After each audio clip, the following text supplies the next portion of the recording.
다시 한번 말씀드리지만 바로 오늘은 광주 시민들이 민주주의를 지켜내기 위해 목숨을 바쳐 싸웠던 5.18 민주화 운동이 일어난 지 꼭 40주년이 되는 날입니다.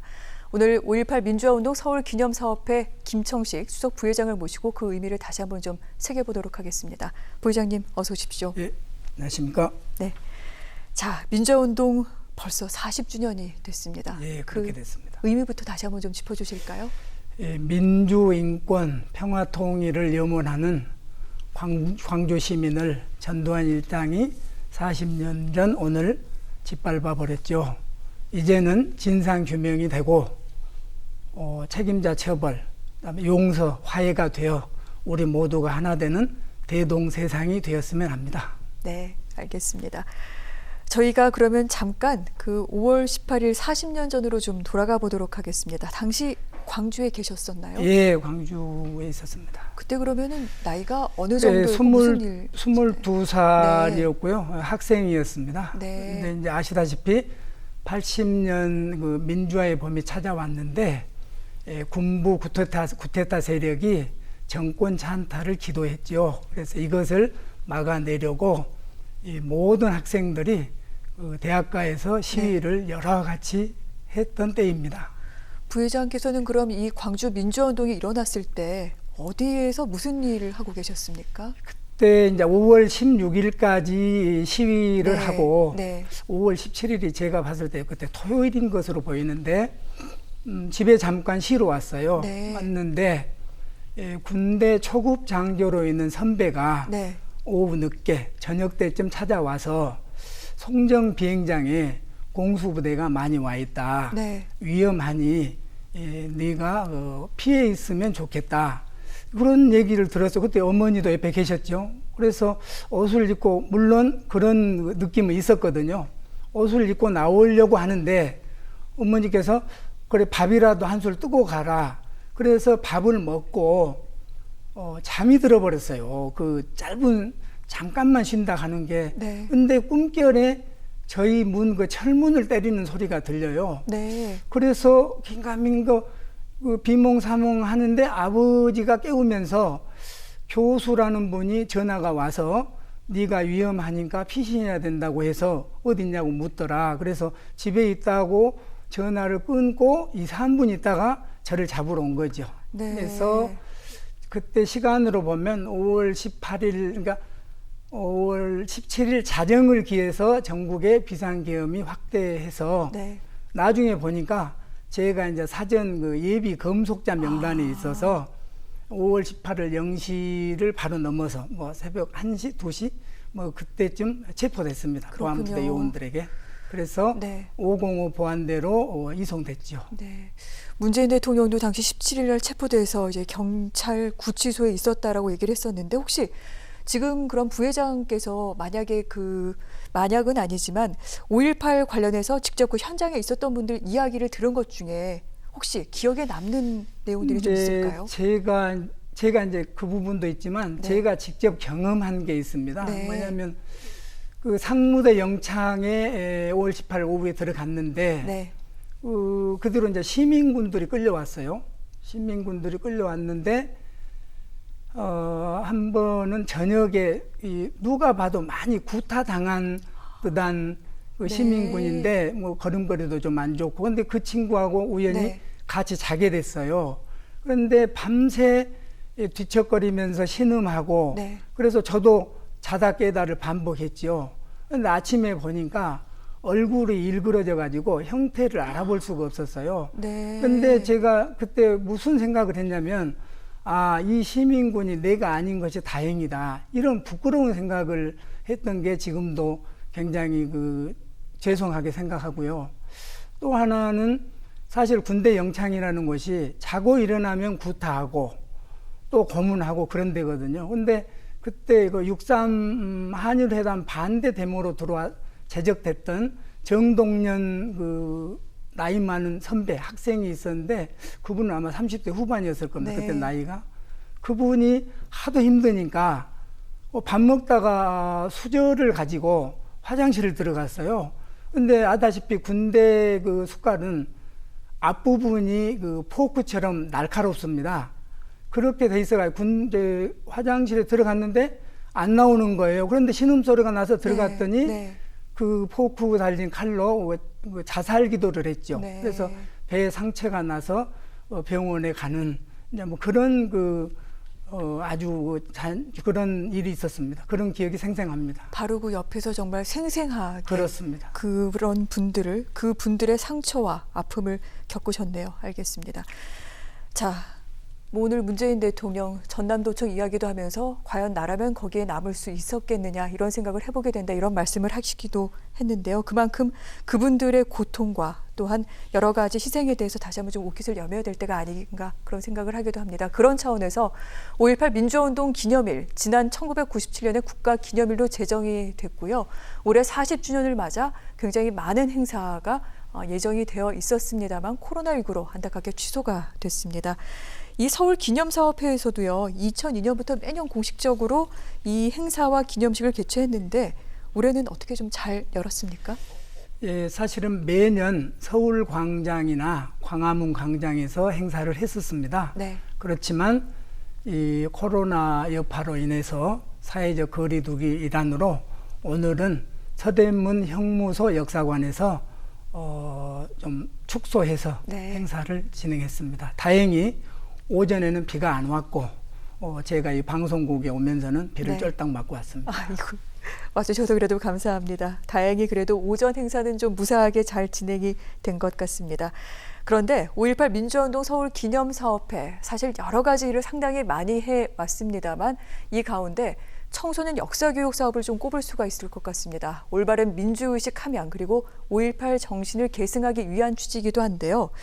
부회장님 궁금합니다. 이 현대 청소년들의 역사의식 어느 정도 수준인지 아울러 이들에게 이것을 알리는 일이 왜 중요한지도 설명을 좀 해주시죠. 사실 40년 전 일이다 보니까 아주 먼 옛날로 생각을 하고 있습니다. 네. 그래서 저희들이 행사 기간 중에 뭐 골든벨, 뭐 역사 배우기, 사진전, 문해 공모전 이런 그 행사를 해서 5.18 정신을 계승 함양시키기 위해서 노력을 하고 있는데 이 행사 기간뿐만이 아니고 앞으로는 교육청에서 그 역사 교육 일환으로 네. 뭐 강사를 초빙해서 특강을 한다든지 이런 부분을 지속적으로 해줬으면 하는 바람이 있습니다. 아, 그렇군요. 그 부분에 있어서도 좀 여러 정책적으로 좀 배려해야 되는 그런 부분이 있는 그렇습니다. 것도 같습니다. 자, 이렇게 우리 미래 세대들에게 올바른 진실을 알리는 것은 무엇보다 중요할 겁니다. 뭐 이뿐만이 아니라 저희가 앞서 전문가들의 이야기에서도 얘기했다시피 정말 잘못 알려진 뭐 이야기라던가 주장 같은 경우에도 다시는 그 같은 말을 입에 올릴 수 없도록 또 여러 가지 조치를 해야 된다라는 강한 목소리까지 나오고 있는데요. 5.18 역사 왜곡 처벌법에 그래서 꼭 제정돼야 한다. 이런 이야기이기도 합니다. 다만 이번 국회에서는 통과가 힘들어 보이기 때문에 21대 국회에서 다시 한번 여기에 힘을 모으겠다. 이런 정치인들의 이야기도 있었는데요. 이 가운데 특히 5.18 역사 왜곡 처벌법 왜 필요한지 좀 설명을 해주신다면요.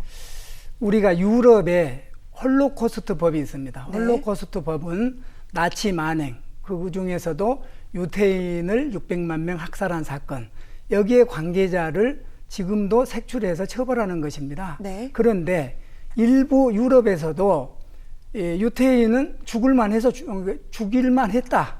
그 사람들이 우리 일자리를 뺏어갔다. 이런 그 아주 편협된 네. 그 확정 편향적인 사람들이 있어요. 이것을 처벌하기 위해서 홀로코스트 부정처벌법이 있습니다. 우리나라도 마찬가지입니다. 지금 5.18 민주화 운동이 역사적으로 민주화 운동으로 자리매김했고 국가 공식 기념일로 제정됐습니다. 이런 상황인데도 불구하고 지금 일부 극우 세력들은 북한에서 특수군이 600명 내려와서 폭동을 일으켰다. 시민군이 먼저 네. 무장하고 계엄군에게 선제 타격했다. 이런 것을 지금도 주장하고 있습니다. 이것은 네. 5.18에 희생된 분들을 2번 죽이는 것입니다. 20대에서는 무산됐지만 21대 국회에서는 반드시 관철돼야 된다고 생각합니다. 알겠습니다. 자, 그리고 5.18 민주화 운동 40주년입니다만 아직도 정확한 진실이 드러나지는 않았습니다. 그 진실 규명은 사실 화해와 통합으로 나아가는 가장 기본이 되는 첫걸음이기도 한데요.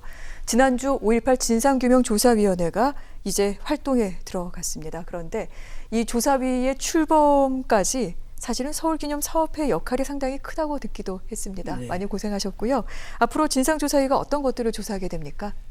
우선 그 조사위원들 몇몇이 뭐 여당 몇 명, 야당 몇 명 이렇게 그 구성이 돼 있는데 여기서 좀 문제점이 있습니다. 뭐냐면 조사 대상을 조사위원들 간에 협의가 아닌 합의를 해야 되는 문제입니다. 네. 두 번째는 강제 수사권이 없습니다.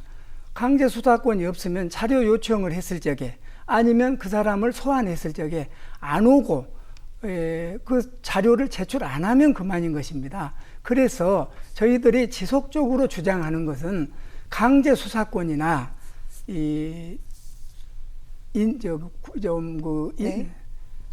구인 같은 문제, 그 다음에 기소권 이런 것을 5.18 조사위원회에 부여해야지만이 제대로 된 결과가 나올 수 있다. 이런 마음에서 지금 기대 반 우려 반입니다. 그렇군요. 사실 이 조사위를 설치하기 위한 특별법이 통과된 게 2018년 5월이었는데 네. 한참 걸려서 이제 위원이 임명됐고 그 후 6개월이 흘러서 이제 지난주에야 출범을 했거든요. 정말 여러 가지 좀 보완돼야 되는 점들도 상당히 많은 것 같습니다. 그런데 이런 가운데 얼마 전에 있었던 일입니다. 미국이 5.18 민주화 운동의 진상을 규명하는 데 도움이 될 수 있는 기밀 문건 일부를 한국 정부에 제공해서 상당히 많은 관심이 모아지고 있습니다. 부회장님, 여기 어떤 내용이 담겨 있는지 또한 진상규명에 많이 도움이 될까요? 1차로 43건 143쪽이 왔는데 네. 그 당시 미 대사였던 글라이스틴이 미 국무부에 보고한 내용 중에 확실한 것은 12.12가 군사 쿠데타다. 전두환이 정권 야욕이 센 사람이다. 이건 확실히 보고를 했고요. 네. 저희가 알고 싶어하는 발포 명령자가 누군지, 또 헬기 사격이 구체적으로 어떻게 됐는지, 어떤 것을 왜곡 조작했는지 이런 부분에 대해서는 이번에 안 왔는데 네. 2차, 3차로 그 기밀 문서가 공개가 되면 우리나라에 오게 되면 이 조사나 여러 가지에 도움이 되리라고 생각합니다. 혹시 그 오게 될 가능성은 있습니까? 어떻습니까? 저는 가능성이 충분하다고 봅니다. 네, 알겠습니다. 진실을 밝히기 위한 노력이기도 합니다. 이 같은 부분 분명히 좀 명명백백하게 드러날 것이라고 기대하겠습니다.